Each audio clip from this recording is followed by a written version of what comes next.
warahmatullahi wabarakatuh. Sebelum memasuki materinya, alangkah baiknya kita membaca basmalah. Bismillahirrahmanirrahim. Raditu billahi rabba wa bil islami dina wa bi Muhammadin nabiyya wa rasulah. Perkenalkan, kami dari kelompok 2. Di sini kami akan membahas materi tentang komunikasi yang efektif. Sebelum memasuki materinya, alangkah baiknya kita memperkenalkan anggota kami masing-masing. Langsung saja, saya sendiri atas nama Dina Damayanti Putri sebagai moderator, dan di sebelah kanan saya atas nama Faira berperan sebagai pemateri 1, Liliana Priliati sebagai pemateri 2, Suraya Masek Ahmad sebagai pemateri 3, Adnan Sari sebagai contoh kasus dan komunikasi dan kesimpulan. Untuk mempersingkat waktu, langsung saja kita masuk ke materi pertama yang akan disampaikan oleh teman kita, Ulfaira. komunikasi yang efektif. Di mana komunikasi yang efektif ini memiliki dua kata ini memiliki pengertiannya masing-masing. Komunikasi adalah suatu informasi yang disampaikan oleh komunikator kepada komunikan agar mendapatkan respon dari komunikan. Komunikasi adalah suatu interaksi yang bisa dilakukan oleh dua orang atau lebih. Sedangkan efektif dapat diartikan sebagai suatu rancangan yang dilakukan oleh komunikator sehingga bisa berdampak menyenangkan bagi si penerima pesan. Dengan demikian, komunikasi yang efektif dapat diartikan sebagai penerima pesan oleh komunikan sesuai dengan apa yang disampaikan oleh komunikator. Beberapa trik yang harus dibangun dalam berkomunikasi yang efektif. Yang pertama kita harus mengetahui sifat dari lawan bicara kita. Terus yang kedua, kita harus memahami atau memiliki tujuan dalam berbicara dengan audiens. Terus yang ketiga, tidak lupa kita harus memperhatikan konteks. Yang keempat, pelajari kultur, dan yang kelima, pahami konteks. Oke, selanjutnya saya akan menjelaskan tentang berkomunikasi yang efisien dan efektif. Poin pertama yaitu mendengarkan lawan berbicara.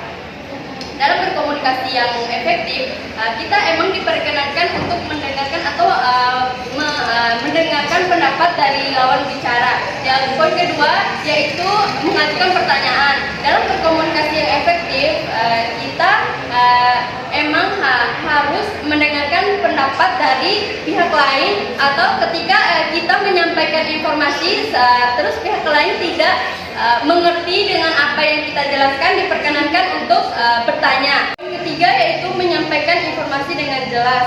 Dalam berkomunikasi perlu menyampaikan informasi secara jelas sehingga tidak menimbulkan kesalahpahaman dari pihak lain. Yang poin keempat yaitu mengkombinasikan komunikasi yang nonverbal dan verbal. Dalam berkomunikasi kita membutuhkan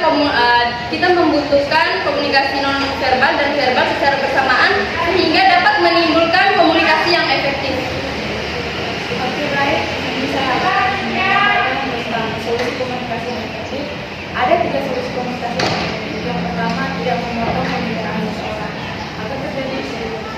Agar terjadi komunikasi yang efektif, kita tidak boleh memotong pembicaraan seseorang ketika dia sedang berbicara, karena tidak seorang pun senang ketika dia sedang berbicara lalu dipotong. Yang kedua itu menguasai materi. Pastikan sebelum kita berkomunikasi atau bercerita dengan lawan bicara kita harus menguasai materi agar terjadi setara keseimbangan antara kita dan lawan bicara kita. Yang ketiga, gaya bahasa. Gaya bahasa juga sangat penting karena ketika kita berbicara dengan seseorang, kita harus memperhatikan gaya bahasa kita agar apa yang kita bicarakan dengan lawan bicara kita dapat terarah dengan benar. Oke, sekarang saya akan membahas tentang beberapa contoh kasus dalam komunikasi yang efektif. Yang pertama adalah saya mengambil contoh antara komunikasi yang dilakukan antara dosen dan mahasiswanya, di mana terjadi interaksi antara dosen dan mahasiswa. Bagaimana komunikasi atau interaksi yang terjalin antara dosen dan mahasiswa itu berjalan dengan efektif? Maka yang pertama, dosen itu harus memberikan atau harus menggunakan bahasa serta konsep yang bisa dipahami oleh mahasiswa tersebut, sehingga komunikasi yang disampaikan oleh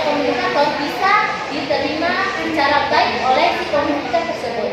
Sehingga pesan-pesan atau informasi yang disampaikan oleh dosen tersebut bisa ditelaah atau bisa diambil kesimpulan oleh mahasiswanya. Oke, kesimpulan dari komunikasi efektif apabila pesan tersebut bisa diterima dengan baik oleh komunikan, serta pesan yang diberikan itu jelas dan mudah dipahami, menggunakan bahasa-bahasa yang baku, serta tutur atau gestur tubuh yang baik. Presentasi dari kelompok kami. Jika ada kekurangan kami mohon maaf. Kesekian tanpa kata